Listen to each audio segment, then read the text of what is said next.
হবে। নিচের অংশটাকে ২ বার মুড়িয়ে নিয়ে আমি আবারও সেলাই শুরু করলাম। আর এই অংশটা ওই যে বললাম কামিজের মতো করে সেলাইটা হবে। কামিজের সাইড ফাড়াতে যেভাবে সেলাইটা দেওয়া হয়ে থাকে সেম ভাবেই কিন্তু এখানে আমি সেলাইটা দিয়ে নিচ্ছি।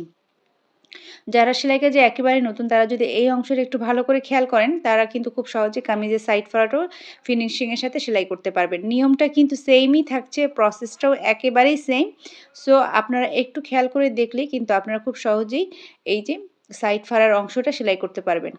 জাস্ট এখানে ফতুয়াতে অল্প পরিমাণে কাপড় সেলাই করা হচ্ছে আর কামিজের ক্ষেত্রে বেশি পরিমাণে কাপড় সেলাই করতে হবে। এই হচ্ছে ডিফারেন্স।